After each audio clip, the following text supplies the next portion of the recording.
So I'm going to attempt to give you a quick review of this is While Justice Sleeps by Stacey Abrams.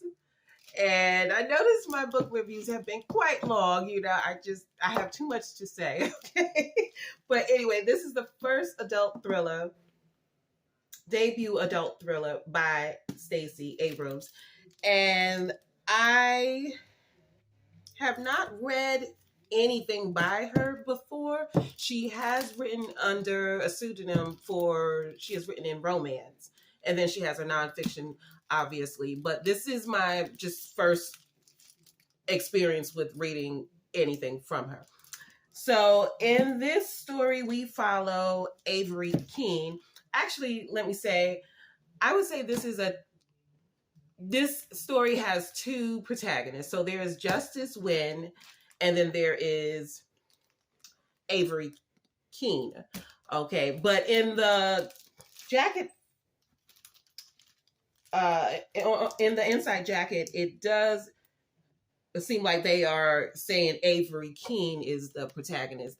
But the story is so much about Justice Wynn. So I would say it's both of them. Anyway, so let's say, who is Justice Wynn? Okay, so Justice Wynn is the swing vote in a multi-million-dollar merger that some very powerful people want to happen, obviously, because it would make them a fortune.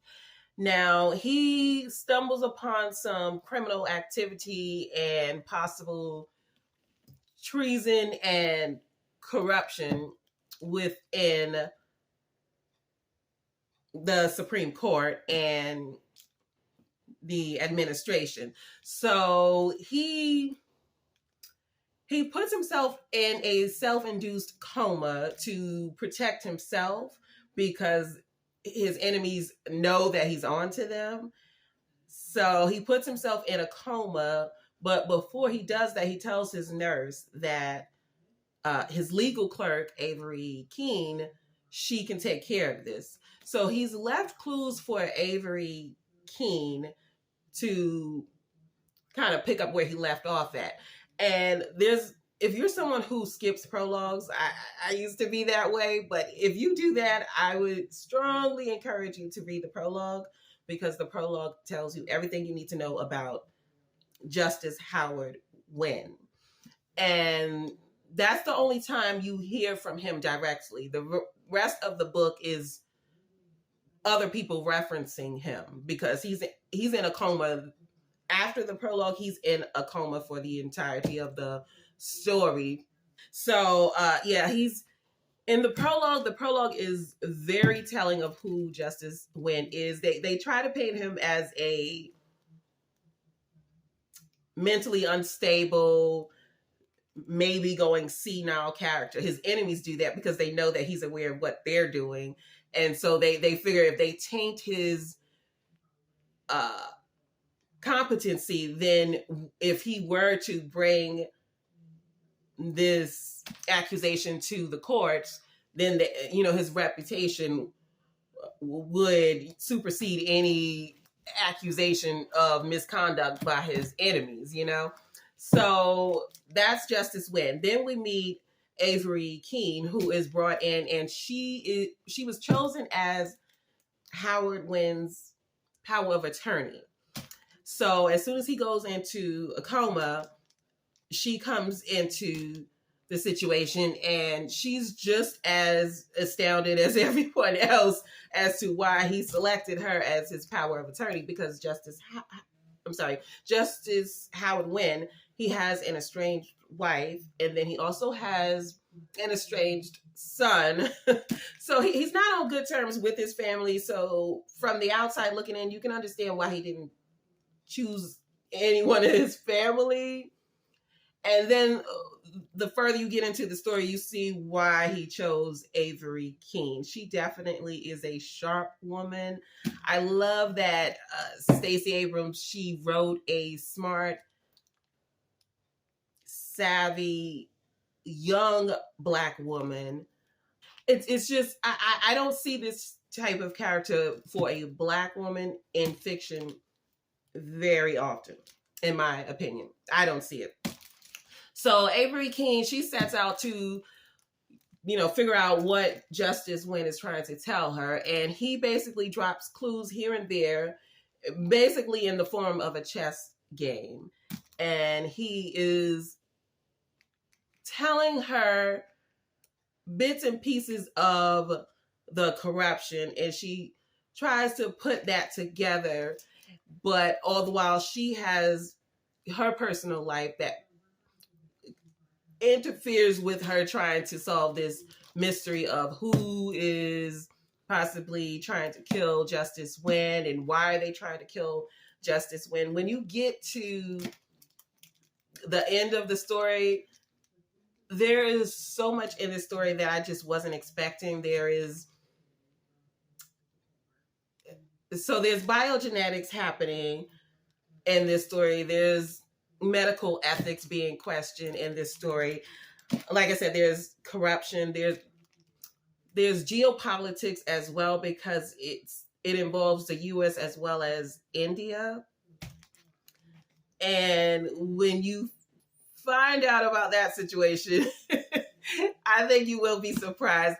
Stacey Abrams handled this plot very well. It's a complex plot, but I really enjoyed discovering all the pieces and how they lined up. There's a large cast of characters in this story as well. So normally I don't like a lot of characters, but because it's such a complex plot, they were needed, because you have law enforcement, you have politicians, you have, the people from the other country, you have the people involved in the merger, you have the family, both Justice Wynn's family as well as Avery's family. So, I mean, yeah, the large cast is needed in this, so I have no complaints there.